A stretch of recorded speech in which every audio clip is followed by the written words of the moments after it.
Boa noite, irmãos. Boa noite. Sejam bem-vindos a mais uma Escola Bíblica Dominical, né? Vamos dar início, são 19 horas.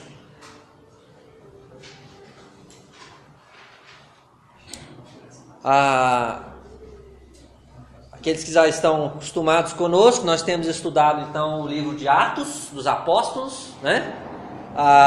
Estamos chegando no fim, inclusive, né? Do livro.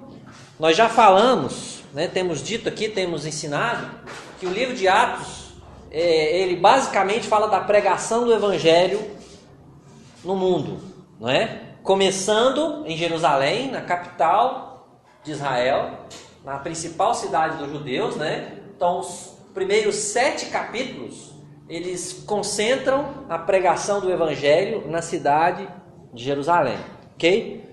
A partir do capítulo 8 até o capítulo 12, a pregação do Evangelho, ela se expande para a região da Judéia, que é toda essa região aqui, onde está Jerusalém, né? Mas não só a cidade, várias outras cidades, e também a região da Samaria, né? Então o Evangelho começa a ser pregado em outras regiões além da cidade de Jerusalém. E nos últimos capítulos, a partir do capítulo 13 até o final do livro, capítulo 28, o Evangelho pregado nos confins da terra, ou pelo menos o mundo conhecido e político daquele momento, né? Que compreende aqui o Império Romano, né? Que aos poucos foi se expandindo além dessas regiões que constam do livro de Atos, né? O livro de Atos consta aqui a região da Cilícia, Síria, Ásia, Galácia, Macedônia, Caia, a região da Itália. E a gente sabe que o Evangelho também veio aqui para a África, veio aqui para o Oriente Médio e também para cá, para a região da Espanha. Aos poucos o Evangelho foi se espalhando, ok? Hoje, no dia de hoje, no ponto em que estamos, o apóstolo Paulo, ele é levado por Deus ao ponto mais distante de onde ele já tinha ido. O apóstolo Paulo tinha chegado, ok? Então ele vai até Roma, né? A capital do império. Então o capítulo de hoje, capítulo 27, trata da viagem de Paulo desde a cidade de Cesareia, onde ele estava preso, até a ilha de Malta, que é uma pequena ilha aqui, ó, bem próxima da Sicília, a região da Itália. Ok? A gente poderia, nessa noite, na escola dominical, destacar muitas coisas importantes do capítulo 27. Eu fiquei muito deslumbrado com esse capítulo. Realmente Deus falou muito no meu coração. Eu poderia tratar sobre coragem. Coragem diante dos perigos. A gente vê que Paulo foi corajoso. E isso serve de estímulo para nós, né? Eu poderia também falar em usar as adversidades para glorificar a Deus. Porque no meio das tempestades, Paulo glorificou a Deus. E a gente precisa aprender a glorificar a Deus no meio das tempestades da nossa vida, né? E eu poderia talvez falar evangelizando através das circunstâncias difíceis. Paulo evangelizou num ambiente muito hostil, beira da morte. E ele evangelizou naquele momento, né? Só que não é isso que eu vou falar hoje, especificamente. Eu quero partilhar com a igreja hoje o que eu acredito ser a ideia central do capítulo. Por que eu digo isso? Porque a ideia central do capítulo é aquilo que todo o capítulo está focado, lança luz, tá? E nós vamos ver hoje que a ideia central, na minha opinião, é que desprezar avisos e advertências pode trazer grandes prejuízos, para a nossa vida. Desprezar avisos e advertências pode trazer grandes prejuízos para a nossa vida. Como assim, pastor? Quando a gente despreza um conselho, um aviso, uma advertência do pai ou da mãe, isso pode ser prejudicial para a nossa vida. Quando a gente despreza um conselho do seu presbítero, do seu pastor, isso pode ser prejudicial para a sua vida. Quando você despreza um conselho, um aviso, uma advertência de um amigo, de um irmão em Cristo, de uma pessoa mais madura, mais experiente, mais vivida, isso pode trazer prejuízo para a sua vida, né? Então tem muitas aplicações. Eu quero contar uma pequena história aqui para ilustrar isso, tá? Uma história pessoal. Há algum tempo atrás, né? Eu fiz um consórcio, Carlinhos, né? Só que eu não consegui pagar, desisti de pagar, né? E quando terminou com aquele consórcio, isso, eu recebi o dinheiro que eu tinha pago de volta, né? E eu era recém-casado. E peguei aquele dinheirinho e falou, vou comprar uma moto para mim, né? E aí fui à procura de uma moto. Só que o dinheiro não era suficiente para comprar uma moto, se é que vocês entendem, né? E aí eu fui atrás daquilo que o meu dinheiro me possibilitava comprar, né? E aí eu fui atrás de uma RX 125 cilindradas. Não sei quem já teve, quem tem ainda, né? Tem só no museu. Tem, né? Mas aí eu falava com meu pai, não mexe com isso não mexe com isso não, espera mais um pouco, junta mais um pouquinho de dinheiro, compra uma motinha melhor, vai te dar dor de cabeça. Eu falei com o meu pastor Sebastião Rodriguinho, não faz isso não, isso aí não vai ser bom para você, vai te dar transtorno, não é? Todo mundo que eu falava, eu só recebia esse tipo de conselho. Só que o cara jovem, né, acha que sabe tudo, acha que, não, se tá a vender, é porque alguém vai comprar, não é? Se alguém vai comprar, é porque presta, porque é boa, né? Fui lá e pá, comprei. Gente, vou dizer para vocês, aquela moto era poçante. Todo lugar parava era uma poça de óleo. Poçante. Você já teve uma poçante, Herbert? Não, né? Era uma moto de retorno, cada parada é impossível. É isso aí, Carlos. Olha, a Elaine não precisava nem passar perfume, porque onde chegava era perfume de óleo 2 tempos. De longe, assim, olha o Rodrigo chegando, olha o cheiro de óleo 2 tempos chegando. Tem que ser no pompom lá no meio. Pesada demais. Né? Para acabar a ilustração, irmão, com menos de um mês o motor dela fundiu. E eu tive muito prejuízo. Por quê? Porque eu não dei ouvidos aos avisos e às advertências das pessoas mais experientes que eu. E que me queriam bem, né? Às vezes o cara não sabe de nada. Meu pai não entende de moto. O pastor também mal anda de moto. Ele anda mais de carro, a pé, de ônibus, sei lá. Mas de moto ele não anda muito. Ele não está atualizado. A gente, quando é jovem, a gente pensa muita coisa. A gente despreza, né? E foi o que eu fiz e me dei mal, né? Então, não façam isso, irmãos. Deem ouvidos aos avisos e às advertências. Eu quero convidar vocês para abrirem suas Bíblias em Atos capítulo 27. Vamos fazer a leitura. Boa noite a todos.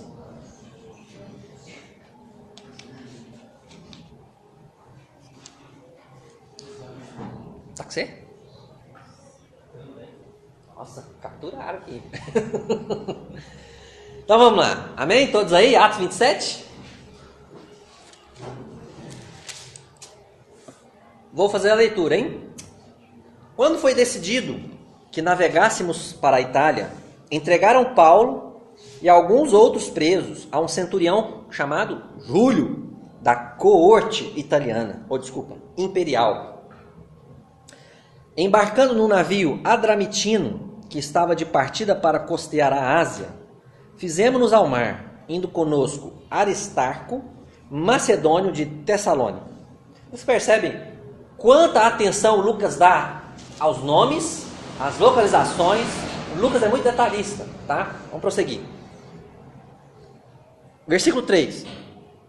No dia seguinte, chegamos a Sidom, e Júlio, tratando Paulo com humanidade, permitiu-lhe ir ver os amigos e obter assistência. Partindo dali, navegamos sobre a proteção de Chipre, por serem contrários os ventos. E tendo atravessado o mar, ao longo da Cilícia e Panfilha, chegamos a Mirra, na Lícia. Achando ali o centurião um navio de Alexandria, que estava de partida para a Itália, nele nos fez embarcar. Versículo 7. Navegando vagarosamente muitos dias, tendo chegado com dificuldade defronte de Cnido, não nos sendo permitido prosseguir por causa do vento contrário, navegamos sobre a proteção de Creta, na altura de Salmona, costeando-a penosamente. Chegamos a um lugar chamado Bons Portos, perto do qual estava a cidade de Lazéia. Versículo 9. Depois de muito tempo, tendo se tornado a navegação perigosa, e já passado o tempo do dia do jejum, admoestava-os Paulo, dizendo-lhes: Senhores, vejo que a viagem vai ser trabalhosa, com dano e muito prejuízo, não só da carga e do navio, mas também da nossa vida. Mas o centurião dava mais crédito ao piloto e ao mestre do navio do que ao que Paulo dizia. Não sendo o porto próprio para invernar, a maioria deles era de opinião que partissem dali para ver se podiam chegar a Fenície e aí passar o inverno, visto ser um porto de Creta, o qual olhava para o nordeste e para o sudeste. 13.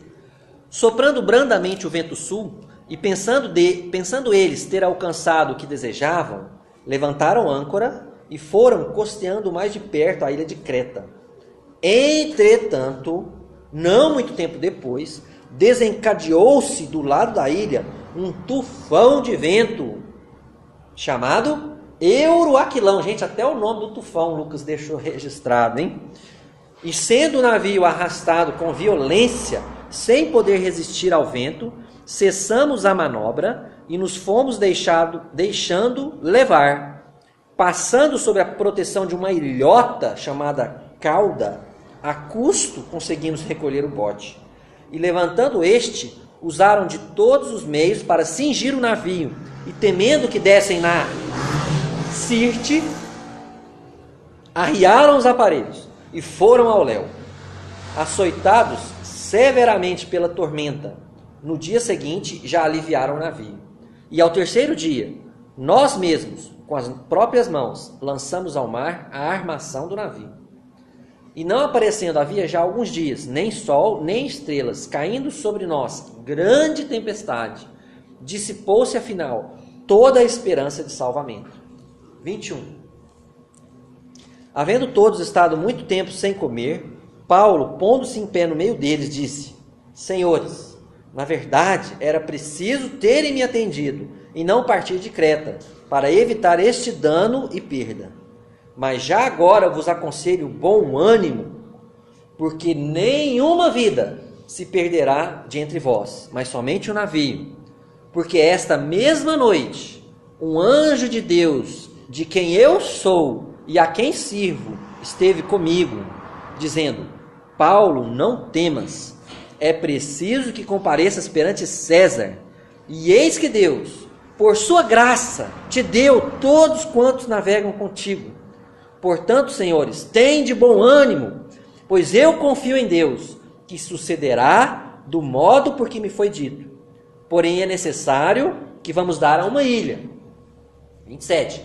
Quando chegou a 14ª noite, sendo nós batidos de um lado para o outro no mar Adriático, por volta da meia-noite, pressentiram os marinheiros que se aproximavam de alguma terra, e lançando o prumo, acharam 20 braças.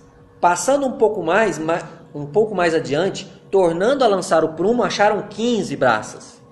E receosos de que fôssemos atirados contra lugares rochosos, lançaram da popa 4 âncoras e oravam para que rompesse o dia.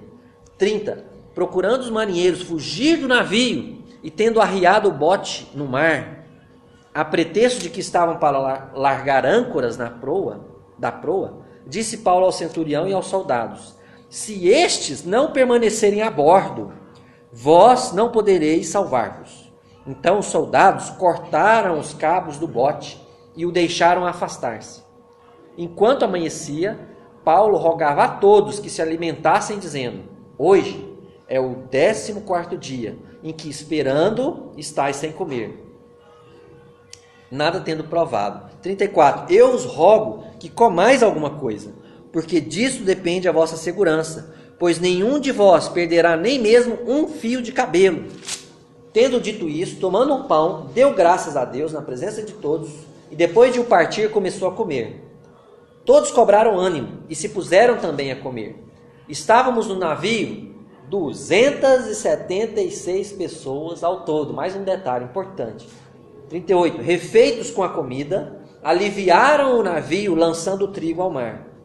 Quando amanheceu, não reconheceram a terra, mas avistaram uma enseada onde havia praia. Então consultaram entre si se não podiam encalhar ali o navio. 40. Levantando as âncoras, deixaram-no ir ao mar, largando também as amarras do leme, e alçando a vela de proa ao vento, dirigiram-se para a praia. Dando, porém, num lugar onde duas correntes se encontravam, encalharam ali o navio, a proa encravou-se e ficou imóvel, mas a popa se abria pela violência do mar.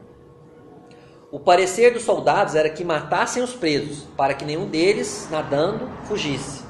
Mas o centurião, querendo salvar a Paulo, impediu-os de o fazer, e ordenou que os que soubessem nadar fossem os primeiros a lançar-se ao mar e alcançar a terra. Quanto aos demais, que se salvassem, uns em tábuas e outros em destroços do navio. E foi assim que todos se salvaram em terra. Vamos orar? Querido Deus, obrigado por esse capítulo. Obrigado porque temos muito, Deus, a aprender nessa noite com Atos 27. Eu peço, Deus, que o Espírito Santo do Senhor seja o professor nesse momento. Que a explicação, Deus, a aplicação possam tocar, Deus, os corações e transformar nossas vidas, Pai, em nome de Jesus. Amém. É um capítulo longo, mas ele é fantástico, cheio de detalhes, cheio de informações e cheio de conceitos para nós também, ok? Então vamos lá. A viagem, se vocês perceberam, ela foi dividida em duas pernadas, vamos dizer assim, né? Em dois trechos. O primeiro trecho é dos versículos 1 a 5, tá? O segundo trecho, longo, dos versos 6 até o fim, tá? Paulo, e diz no versículo 1, outros prisioneiros, né? Eles são enviados a Roma sob os cuidados de um centurião. Qual é o nome do centurião? Júlio. Centurião, irmãos, para quem não sabe, é uma patente, é um oficial romano que cuida de 100 soldados. Portanto, não é qualquer pessoa. É um centurião, é um oficial com um certo grau de confiança, um certo grau de capacidade, um gabarito, ok? E, bom, então tá aí o mapa, tá? Eles saíram aqui de Cesareia, tá? Aqui essa segunda bolinha aqui, Cesareia, tá? Dali partiu a viagem. Primeira pergunta que eu faço para vocês é: quem é que estava presente no navio juntamente com Paulo? Lucas? Como vocês sabem que o Lucas estava presente? Vários momentos ele usou um pronome, né, que ele simpático, né? Versículo 1, você falou? O que tem aí no versículo 1? O que? Navegássemos, não é? É isso, Paulo? É isso, Carlos? É isso, Lucas. Navegássemos. Então quem escreveu aqui se incluiu, não é? Olha o versículo 2. Embarcando no navio Adramitino, que estava de partida para costear a Ásia, fizemo-nos ao mar, indo conosco. Quem foi? Com Paulo e com Lucas também? Aristarco. Aristarco era um amigo, um companheiro, um irmão em Cristo de Paulo. Se vocês se lembram, nós falamos de Aristarco no capítulo 19. Ele foi preso lá em Jerusalém também, né? Jerusalém, salvo engano. Éfeso, desculpa, não Jerusalém, Éfeso. Então, quem foi com Paulo? Além do centurião, dos soldados, dos marinheiros que estavam ali, né? Também foram Lucas e Aristarco, ok? Mas eles estavam presos? Não, só Paulo estava preso, né? Porque quando você vê no versículo 1, fala assim, ó, entregaram Paulo e alguns outros presos. Ele não se incluiu aí, né? Entregaram Paulo e outros presos. Não falou, não entregou a nós, não nos entregou. Eles não estavam presos com Paulo. Então eles saíram de Cesareia e a primeira parada, irmãos, segundo o versículo 3, né, foi na cidade de Sidom, tá? Aqui, ó, bem pequenininho aqui, ó, Sidom. Depois de um dia de navegação, cerca de 100, 120 quilômetros aproximadamente, ok? De Cesareia. Segunda perguntinha para nós. Como Paulo foi tratado pelo centurião em Sidom? Cordialidade, humanidade. Foi bem tratado. O que ele permitiu Paulo fazer? Deixou Paulo no banheiro, na mão, O que diz aí, irmãos? Versículo 3.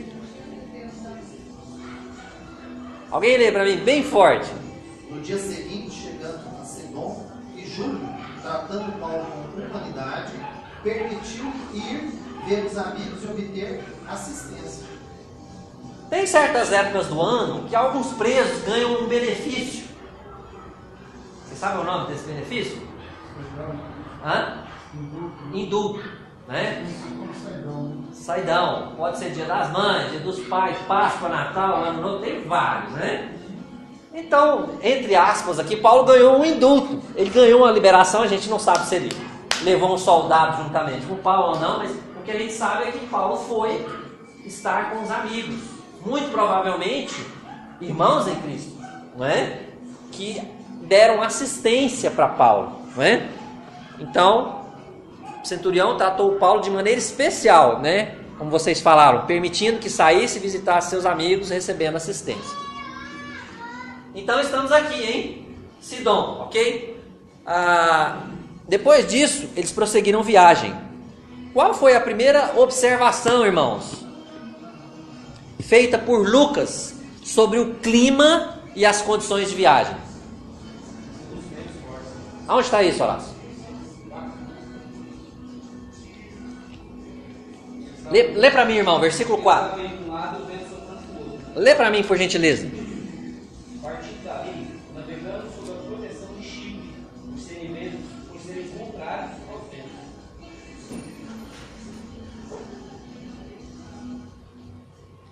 Obrigado, irmão. Então, olha só. O versículo 4 disse que eles precisaram mudar de direção, porque os ventos eram contrários. Diz aí o versículo 4. Partindo dali, navegamos sobre a proteção de Chipre. O que significa isso? Olha aqui, irmãos.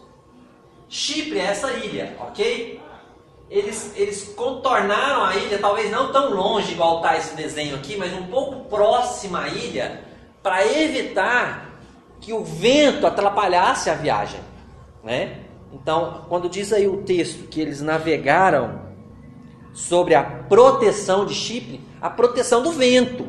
Então, eles contornaram Chipre próximos à ilha para que o vento não empurrasse o navio com força, ok?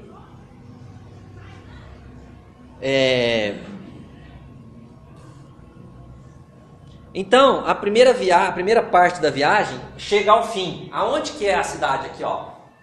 Mirra, tá? Essa cidade aqui. Então eles prosseguiram, diz aí o texto, que eles atravessaram várias regiões, passaram por várias regiões até chegar nessa cidade, ok? Quais foram, irmãos, outras observações que Lucas fez sobre o clima e as condições de viagem nos versículos 7 a 9. Tem muitas observações. Vamos citar algumas?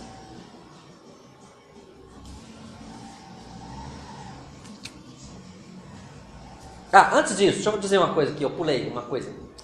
Quando chegou na cidade de Mirra, o centurião precisava levá-los até onde?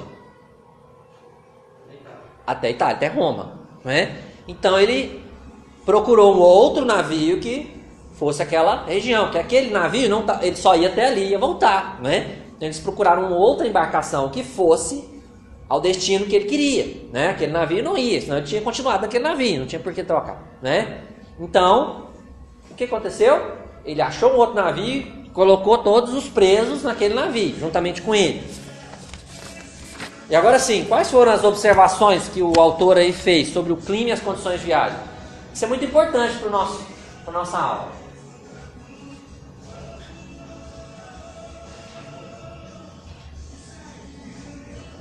Vou ajudar vocês.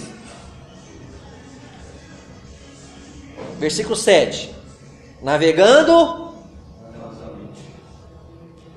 Eles navegaram de uma maneira muito lenta, por muitos dias, diz aí. Navegando vagarosamente, muitos dias. Continua. Eles chegaram com dificuldade, diz aí o texto, versículo 7 ainda. E tendo chegado com dificuldade defronte de Cnido, o vento estava muito forte, a navegação estava difícil, tá? A gente tem que observar as circunstâncias da vida da gente, os caminhos que a gente escolhe, as escolhas que a gente faz, né? E observar as consequências dessas escolhas, né? Eles estavam navegando, a navegação estava difícil, estava lenta, chegaram com dificuldade nessa cidade, diz o versículo 8. Aliás, ainda no versículo 7, não nos sendo permitido prosseguir por causa do vento. Eles tinham, irmãos, olha aqui o mapa, quer ver? Ó? Eles tinham, talvez, o objetivo, Cnido fica mais ou menos aqui, ó. Eles tinham o objetivo de atravessar aqui, ó. Só que eles não conseguiram. O texto diz aí que não nos foi permitido prosseguir. Eles tiveram que fazer a volta aqui e esconder do vento atrás dessa ilha. Porque eles não estavam conseguindo prosseguir a viagem nessa direção aqui, ó, para cá. Ok? Não puderam prosseguir naquela direção porque o vento era contrário. Ok? Agora o versículo 8. Aí eu já falei, eles navegaram sobre a proteção da ilha de Creta, né? Eles se esconderam atrás da ilha de Creta. Diz aí o versículo 8. Costeando-a penosamente, mesmo costeando a ilha, navegando por trás da ilha, estava difícil, estava muito bravo, complicada aquela viagem. Chegamos a um lugar chamado Bons Portos. O nome parece que até é um alívio, né? Bons Portos, chegamos, né? Versículo 9. Depois de muito tempo, tendo se tornado a navegação perigosa, significa o quê? Havia risco do navio, talvez bater em alguma pedra, talvez virar por causa do vento. E já passado o tempo do dia do... Vocês sabem o que significa isso? Olha, a lei dos judeus só ordenava um jejum no ano. Era o dia da expiação. E esse jejum acontecia numa época do ano, por volta de setembro, né? Setembro, outubro, né? E já tinha passado o dia do jejum. Por que Paulo colocou isso aqui? Porque estava entrando o inverno. E no inverno as pessoas não navegavam em mar aberto, nessa região aqui, ó. O vento e as ondas era praticamente impossível navegar por causa do vento e das ondas. Então Lucas, coloca mais uma informação importante aqui. A época do ano não era favorável. Vocês perceberam quanta informação sobre clima? Tem um porquê isso. Tem um motivo, ok? Olha, pensa comigo. Se eles estavam tentando costear a terra firme e também costear as ilhas, já estava difícil, imagine em alto mar. Não é? E aí chega no versículo 10. Paulo, o preso, se levanta e dá o conselho. Qual foi o conselho dado por Paulo, irmãos? Eles deveriam ter ouvido. Não deveriam ter saído. Não, ainda não, cara. Isso aí já é lá na frente. O 10 é o primeiro conselho. A primeira vez que Paulo falou. Um aviso. Qual foi o aviso? E Como ele dando muito prejuízo. Sim, na verdade Paulo não está falando, ó, vamos, que nós vamos ter dano e prejuízo. Paulo está falando, ó, melhor não ir, gente. Melhor não ir. Vocês não perceberam isso não? Tá feia a viagem? Vamos ficar por aqui. Vamos esperar melhorar, passar o inverno. Vocês são experientes, mas vocês estão insistindo nisso. Melhor não ir. Por que eu falo isso? Mas não está escrito isso aí, pastor. Lá no final, como você citou aí, Carlos, Paulo falou, ó, vocês deveriam ter me ouvido e a gente deveria ter ficado em Creta, não partido de Creta, né? Então, quer dizer, Paulo falou, vamos ficar aqui, né? Então, o conselho de Paulo aconselhou que ficassem lá em Monsport, onde eles tinham parado, onde já estavam, aguardando até que o clima se tornasse favorável, ok? E o que seria mais prudente fazer?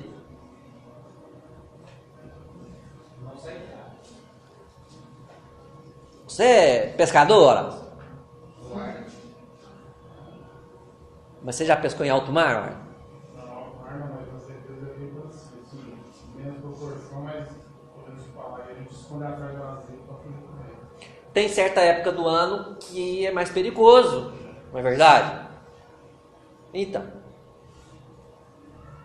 Então lembra que eles estavam aqui, tá?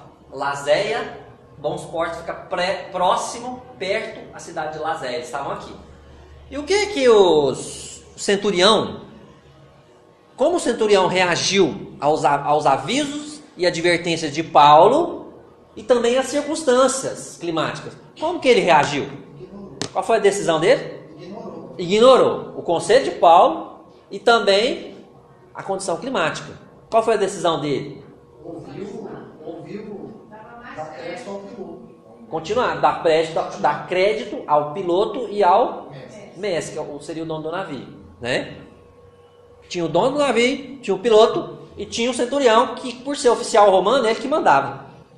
Ele que determinava, não, é claro isso no texto, não, vamos prosseguir. Ele é oficial, ele tomava a decisão. Então ele ignorou o conselho de Paulo e também as condições climáticas, dando ouvido aos marinheiros para navegarem um pouco mais. Irmãos, se vocês leram comigo, acompanharam, vocês notaram que eles não queriam ir a alto mar, na verdade. Eles queriam invernar em outro porto, um outro local. Eles até citam o nome aí, ó, chamada Fenícia. Versículo 12, né? Não sendo o porto próprio para invernar, a maioria deles era de opinião que partissem dali para ver se podiam chegar a Fenícia e aí passar o inverno. Eles não queriam navegar até Roma, mas eles queriam prosseguir a viagem. E Paulo falou, né? Gente, melhor ficar. Não, nós somos marinheiros, experientes, você não sabe de nada, cala a boca, né? A gente não sabe, né? A conversa que teve, a gente só sabe que o centurião ignorou, né? Vamos prosseguir viagem. Aí de repente abriu um sol, né? Soprou um vento manso, né? Eu estou dizendo isso aqui, ó. Versículo 13. Soprando brandamente o vento sul. Quer dizer, deu uma acalmada. E pensando eles ter alcançado o que desejavam, levantaram âncora e foram costeando mais de perto a ilha de Creta. Então eles pensaram o seguinte: bom, deu uma melhorada no tempo, então vamos costear a ilha até a gente chegar naquela outra cidade, no porto. Só que aí vem o imprevisível, não é? O que aconteceu logo após eles partirem de bons portos? Literalmente. Mais do que isso, um tufão. O tal tufão, Euroaquilão. É o tufão que esse aí eu respeito. O Euroaquilão, né? Euroaquilão. Então, eles foram surpreendidos por um tufão fortíssimo. O que aconteceu? O tufão arrastou o navio para longe da costa. Eles não conseguiram manter o rumo que eles queriam, só costeando a ilha. O vento levou eles para longe, para alto mar. Versículo 14 diz isso, né? E 15, sendo o navio arrastado com violência, sem poder... Eu vou falar isso agora, quer ver? Ó? Vamos lá. Quais foram as consequências? Então, primeira, foram arrastados violentamente para o alto mar. As consequências de rejeitarem, né, os avisos. Eles foram arrastados para o alto mar. Segunda consequência, eles tiveram muito trabalho para recolher o bote. Eles estavam custando a recolher o bote, colocar o bote para dentro do navio. O bote ficava lá de fora do navio, né? Tamanha a ventania, a força da tempestade, né? Eles tiveram medo de ficarem presos. O texto diz Sirte. Sirte era uma localização próxima à costa da África, onde tinham bancos de areia, né? Então eles tiveram medo, diz aí o versículo 17. Levantando usaram de todos os meios para cingir o navio, e temendo que dessem na Sirte, arriaram os aparelhos e foram. Chegou um determinado momento que eles desistiram de lutar contra o vento, porque era mais perigoso eles lutar contra o vento do que deixar o vento levar. Porque se eles lutassem contra o vento, o que podia acontecer? Arrebentar o navio todo, né? Eles abaixaram as velas, enrolaram cordas ao redor do navio o máximo que eles puderam para fortalecer o navio e deixaram o vento levar. Deriva, né? Eles tiveram medo. Eles se deixaram levar. Foram obrigados a jogarem tudo que não era extremamente necessário no mar. Eles perceberam que jogaram até uma parte do navio, os aparelhos aí dentro do mar. Por que eles jogavam as coisas no mar, irmãos? Aliviar o peso. O navio está pesado, ele afunda mais na água, certo? O navio está mais leve, ele sobe na superfície, corre menos risco de afundar, né? De virar em si. Ficaram perdidos em alto mar por muitos dias. Como é que a gente sabe disso? Que eles ficaram perdidos. Fala o que, irmão? Porque não tinha, a tempestade era tão forte, durou tantos dias que eles não tinham noção do sol, onde que o sol estava. O sol não estava aparecendo, eles não conseguiam enxergar o sol. E também a lua, as estrelas. Então, os marinheiros, eles se orientam pelos astros, certo? Então eles não sabiam onde estavam. Se estavam no leste, no oeste, no norte, no sul, eles estavam perdidos. E eles ficavam tão perdidos, que diz o versículo 20: não aparecendo, havia já alguns dias, nem sol nem estrelas, caindo sobre nós, grande tempestade, dissipou-se afinal toda a esperança de... Quem já passou por aí, irmãos? De morte, assim mesmo. Você falar assim, agora não tem jeito mais não, Senhor, estou indo. Eu já passei alguns sustinhos já. Não deu tempo para falar isso não, mas já passei sustinho já. Mas uma situação igual essa, nunca, nem nada parecido com isso. De você ficar dias e dias e dias numa situação assim. E eles ficaram desesperados. Então, eles fizeram um zigue-zague ali só para mostrar que eles estavam perdidos, né? A gente não sabe exatamente a localização deles, eles estavam por aqui, né? quando tudo parecia perdido, irmãos, o que aconteceu? Todo mundo desesperado, todo mundo com fome. Gente, uma tempestade, o barco balançando daqui para ali, né? Tudo molhado, tudo algumas coisas quebradas. Não dá para comer não, né? Lembra que não tinha salgadinho, não tinha essas coisas assim, fast food, né? Junk food, nada disso, né? Rápido demais, micro-ondas. Né? Às vezes eles tinham que pegar o trigo lá e amassar e fazer um pão, né? Então, de repente um dos presos. Pessoal, o negócio é o seguinte, né? Ele levantou a voz, né? Paulo, cheio do Espírito Santo, levantou a voz e trouxe uma mensagem de misericórdia e de esperança. Isso é brilhante, isso é maravilhoso. E Deus faz isso. Quando já não há mais esperança, Deus traz esperança.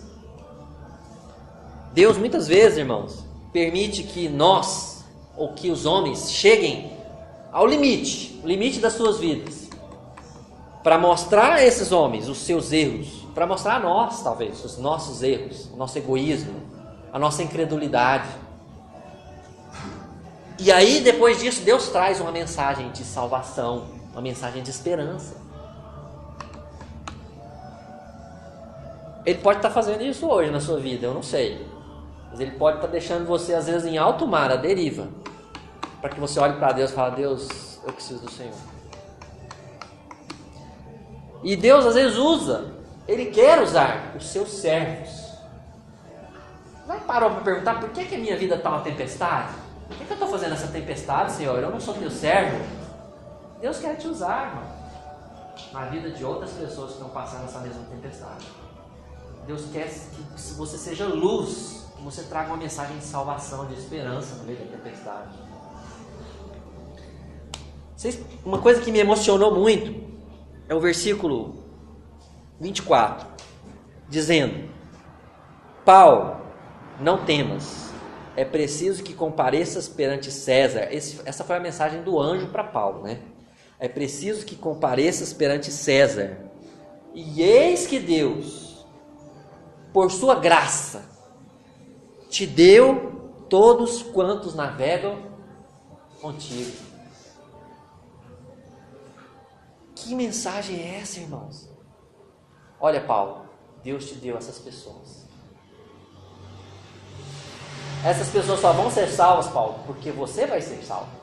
Porque você precisa chegar lá. E Deus te deu essas pessoas. Nenhuma delas, nem um fio de cabelo vai se perder.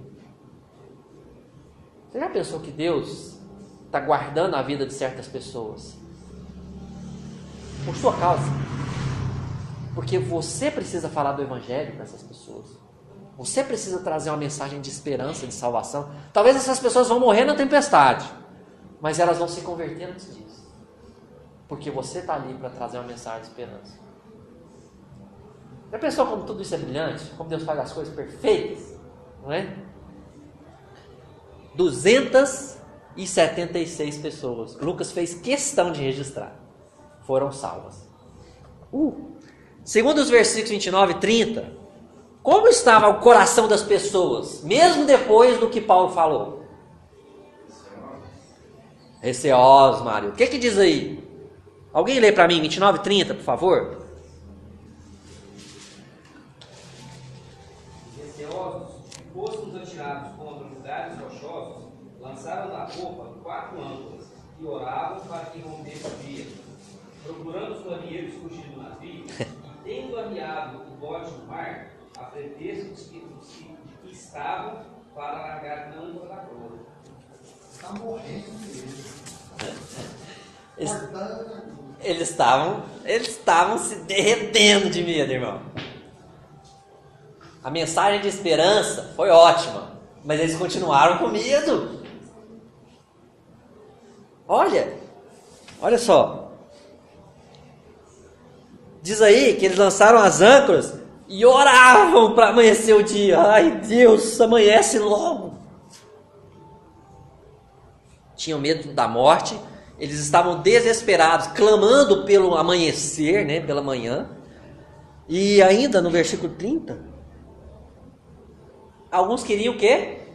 Fugir do navio. Os marinheiros, diz aí o texto, né? Não era o centurião nem o soldado. Os marinheiros, os mais experientes em alto mar, queriam fugir do navio. Eles estavam descendo o bote assim disfarçadamente. Não jogar as âncoras aqui. Que nada de âncora, irmãos. Eles queriam pegar o bote, ó, e ir embora. E aí Paulo, pela segunda vez, aparece. Só que antes de falar isso, eu esqueci de falar uma coisa. O versículo 25 diz outra coisa importante.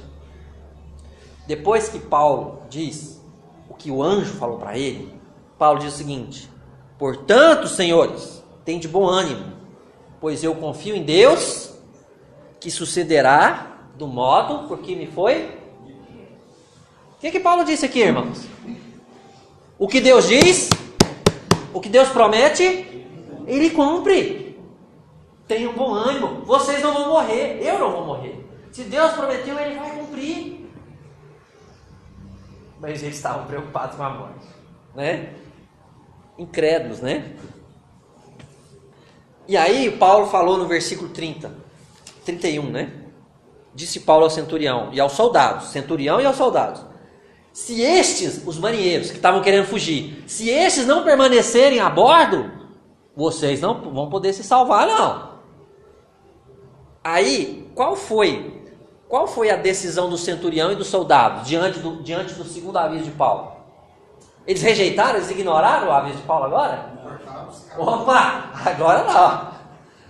Eles correram lá e cortaram os cabos dos botes, para quê? Do bote. O bote ia embora. E os marinheiros não tiveram tempo de entrar no bote. Eles entenderam aqui? Eles deixaram o bote ir ao mar, ser lançado ao mar, né? Então eles prontamente ouviram o conselho de Paulo agora. Agora eles começaram a ouvir a Paulo. Vocês prestaram atenção como Paulo, que estava preso, começou a tomar uma posição de liderança dentro do navio, né?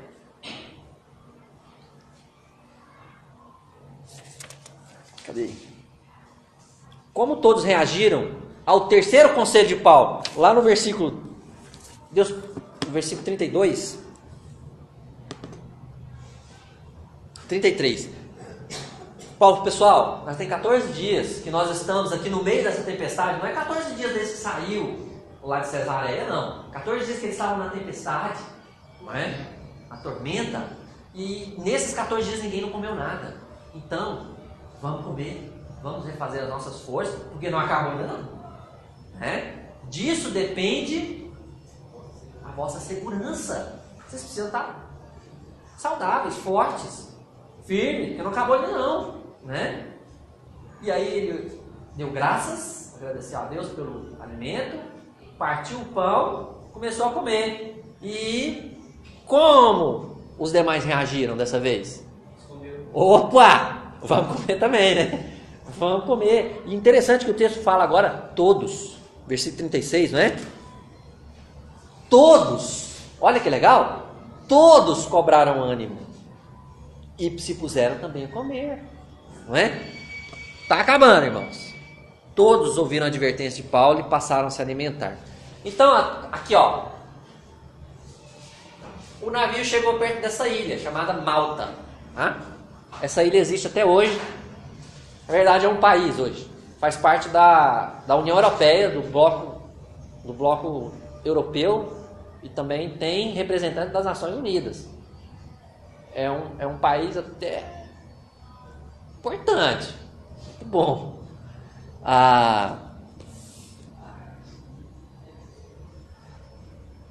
Última pergunta: o que a gente pode aprender com os últimos 3 versículos? Aliás, não é a última, a penúltima. O que a gente pode aprender com os últimos 3 versículos? Na hora lá do tumulto, os soldados falaram o quê? Gente, vão matar os presos, porque senão eles vão fugir. E se eles fugirem, nós é que vamos morrer. Vocês lembram disso? Um soldado que estava guardando um preso, se esse preso fugisse, ele teria que pagar com a sua própria vida, ou com a pena que aquele preso sofreria, né?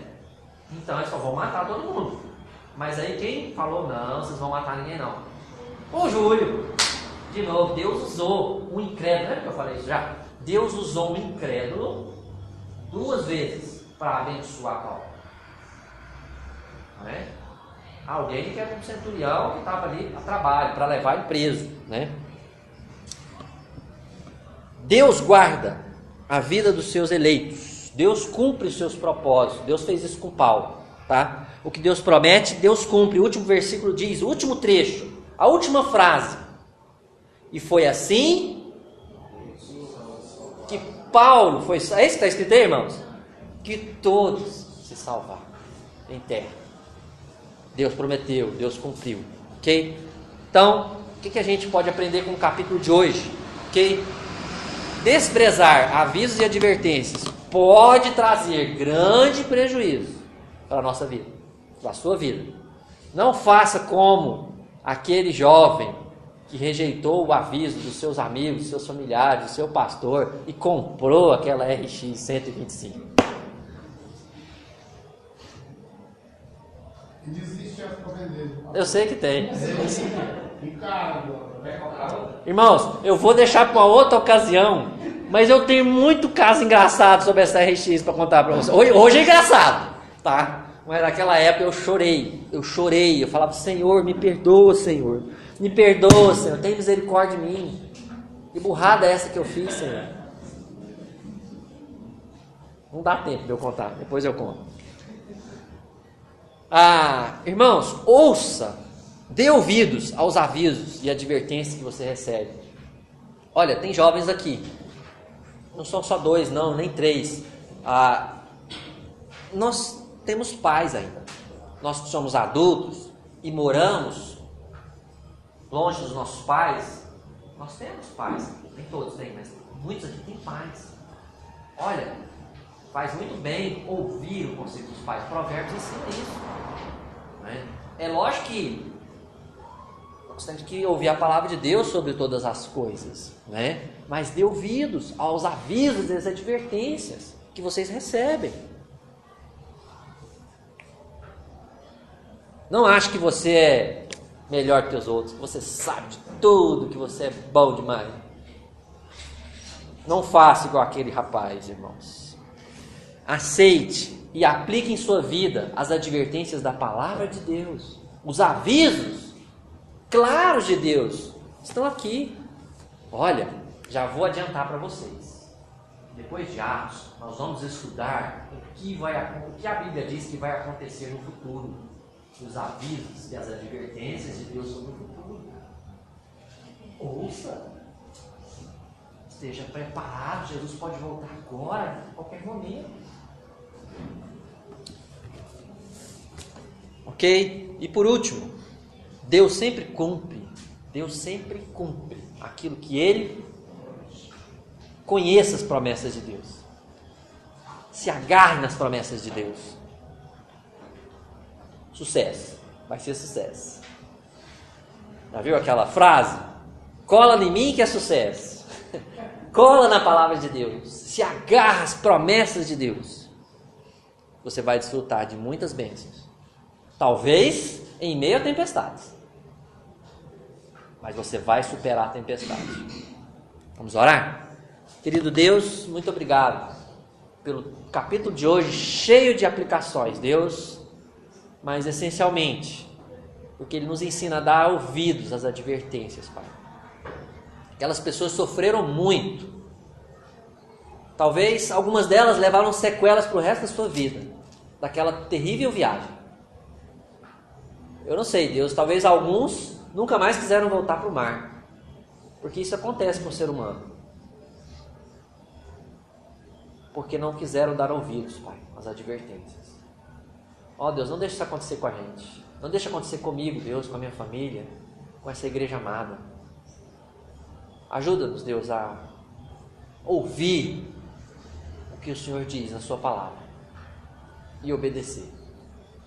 Obrigado, Deus, porque o Senhor sempre cumpre aquilo que o Senhor diz. A gente pode confiar, a gente pode fechar os olhos e andar com segurança, sobre as águas, se o Senhor nos chamar. Em nome de Jesus. Amém. Domingo que vem, último capítulo de Atos. Prepare-se. Capítulo 28.